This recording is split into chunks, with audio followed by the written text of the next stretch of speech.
हाँ तो भैया ऐसा है कि 17 तारीख से जो है कि एग्ज़ाम होने वाले हैं और आज जो है 15 तारीख है। बीच में थोड़ी बहुत जो टाइम बचा है उसमें चलो मिल के साथ मिल के ये जो मॉडल क्वेश्चन पेपर है इसको हल कर लेते हैं। क्या कैसी किस तरह का पेपर आने वाला है वो देख लेते हैं। कुल 15 क्वेश्चंस रहेंगे, टाइम मिलेगा पूरा पूरा 3 घंटा। समय बहुत पर्याप्त है। मटर वटर लेके जाना, वही छील लेना, बहुत पर्याप्त टाइम है। मैक्सिमम मार्क्स 80 हैं। 80 नंबर का पेपर रहेगा बढ़िया। पहले 100 नंबर का आता था, 80 नंबर का आएगा। 20 नंबर आपके टीचर्स के हाथों में है। मिल के सेक्शन ए जो कि रीडिंग का है वो कंप्लीट करते हैं कि read the following passage carefully and answer the questions given below. नीचे जो क्वेश्चन लिखे हैं उनका आंसर करना है। Computers are capable of doing extremely complicated work in all branches of learning. यानी कंप्यूटर्स जो हैं, जल्दी जल्दी करें ठीक है। कंप्यूटर्स जो हैं वो बहुत क्षमता है उनके अंदर कि हर एक तरीके के कॉम्प्लिकेटेड जटिल से जटिल काम को करने की। कोई भी ब्रांच हो, कोई भी जगह हो, they can solve the most complex mathematical problems और put 1000 unrelated data in order. यानी वो मैथ की समस्या को भी, जटिल से जटिल समस्या को भी हल करने में कैपेबल है। These machines can be put to varied uses, यानी बहुत सारे यूजेस में इनको लाया जा सकता है। फॉर इंस्टेंस, मतलब for example, they can provide information on the best way to prevent traffic accident. यानी जो यातायात में एक्सीडेंट होते हैं उनको, उनसे बचने के लिए वो इंफॉर्मेशन प्रोवाइड करा सकते हैं। They work accurately and at high speed. जो कंप्यूटर्स होते हैं वो एक्यूरेटली यानी सही सही काम करते हैं और हाई स्पीड पे काम करते हैं। This whole process by which machines can be use to work for us, यानी ये जो प्रोसेस है जिसमें मशीन हमारे लिए काम करती हैं, हैज़ बीन कॉल्ड ऑटोमेशन। इसको क्या कहते हैं? ऑटोमेशन। इन फ्यूचर ऑटोमेशन में enable human beings to enjoy more leisure, leisure यानी आराम, देन दे डू टुडे। यानी फ्यूचर में ऑटोमेशन से ऐसा हो जाएगा कि इंसान अभी जितना आराम करते हैं उससे ज़्यादा आराम और करेंगे। Some years ago an expert on automation, यानी कुछ समय पहले, कुछ सालों पहले जो एक्सपर्ट थे ऑटोमेशन में, sir Leon Bagrit pointed out that it was a mistake to believe that these machines could think. पहले के ज़माने में ऐसा एक मिस्टेक थी उनके बीच में कि उनको ऐसा लगता था कि मशीन सोच सकती है।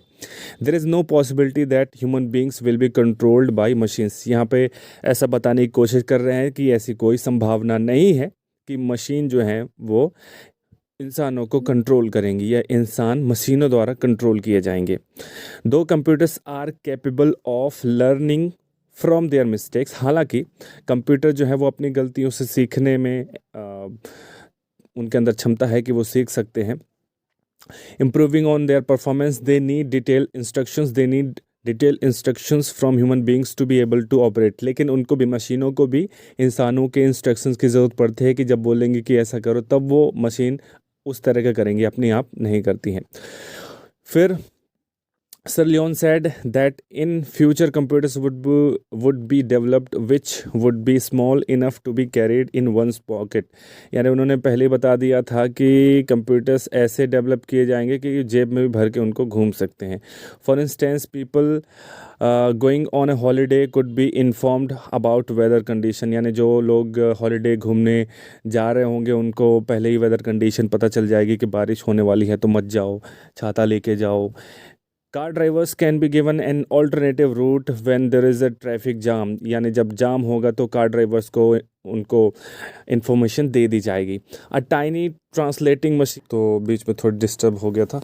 कहाँ थे हम कि मतलब ऐसे ही कंप्यूटर्स डेवलप किए जाएंगे जो जेब में रख के हम घूम सकते हैं। तो a tiny translating machine will be enable people who do not share a common language to talk to each other without difficulty or to read foreign publication। यानी ऐसी मशीन डेवलप हो जाएगी कि दो लोग जो एक कॉमन लैंग्वेज नहीं जानते फिर भी वो एक दूसरे से बात कर पाएंगे और बहुत आराम से बिना किसी डिफ़िकल्टी के कर पाएंगे। Computers will also be used in ordinary public hospital, यानी पब्लिक हॉस्पिटल्स में भी उनका यूज़ किया जाएगा। Doctor will be able to diagnose the nature of his patients illness. यानी पेशेंट्स जो आएंगे उनकी जो इलनेस है, उनकी बीमारी को भी डायग्नोज कर पाएंगे कंप्यूटर की सहायता से। Similarly machines could be use to keep a check on a patients health record and bring it up to date, यानी कि जो मशीन्स हैं वो पेशेंट का जो रिकॉर्ड है वो चेक कर पाएंगी और उसको अप टू डेट रख पाएंगी। आगे चलते हैं। Book keepers and accountants could be relieved of dull clerical work, computers are the most efficient servant that man has ever had. यानी कंप्यूटर जो है वो बहुत बेहतरीन सर्वेंट है, यानी क्या है, सर्वेंट यानी नौकर है, अभी तक का सबसे बेहतरीन नौकर है। तो जो बुक कीपर है यानी जो किताबें रखते हैं उनका ध्यान रखते हैं कौन सी किताब कहाँ पे है, किसको दिया है, किसको, उनके लिए भी आसानी हो जाएगी कंप्यूटर की सहायता से। अब देखो पहला क्वेश्चन क्या है, which are two main capabilities of computers, यानी दो, देखो हर ऑप्शन में दो दो चीज़ें हैं। अब कौन सा ऑप्शन ज़्यादा सही है? Various uses, provide information, complicated work in all branches, put data in order, work at high speed, prevent traffic accidents, automation, save time and labour. तो सही क्या है कि मेन कैपेबिलिटी ऑफ कंप्यूटर क्या है? Complicated work in all branches, put data in order. तो पहले का है बी। दूसरा है व्हाट इज़ ऑटोमेशन। ऑटोमेशन क्या है कि वो मशीनें हमारे लिए काम करें, तो ऑप्शन सही क्या है? डी। तीसरा है computers can be used to, क्या के लिए यूज़ किया जा सकता है? To find treatment for patients illness, यानी जो पेशेंट है उसकी इलनेस, सॉरी डायग्नोज वाला कहाँ है? ये होगा diagnose the nature of patients illness. चौथा है what is the basic in limitation of computer, की वो सोच नहीं सकते। Computers lack thinking and taking in independent decisions. Find antonym for the word disable. Disable का एंटोनिम यानी उल्टा क्या है? Enable. The verb which the verb form of the word alternative. Alternative का वर्ब क्या है? ऑल्टरनेट। आगे चलते हैं।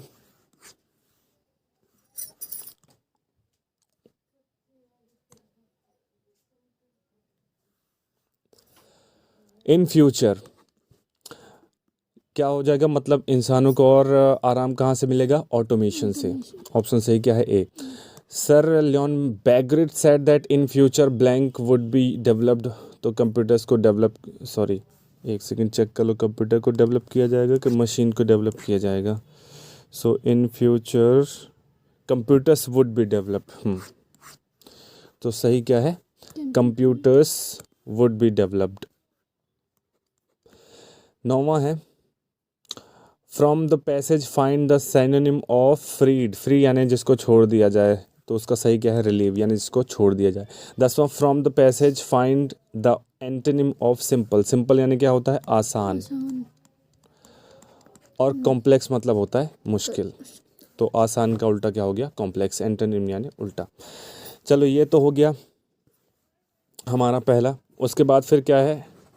Read the following passage carefully and make notes on it. Also give a suitable title. Title देना है और नोट बनाना है।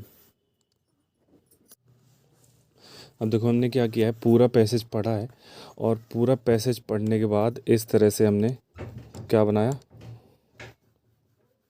नोट्स बनाया है। ठीक है,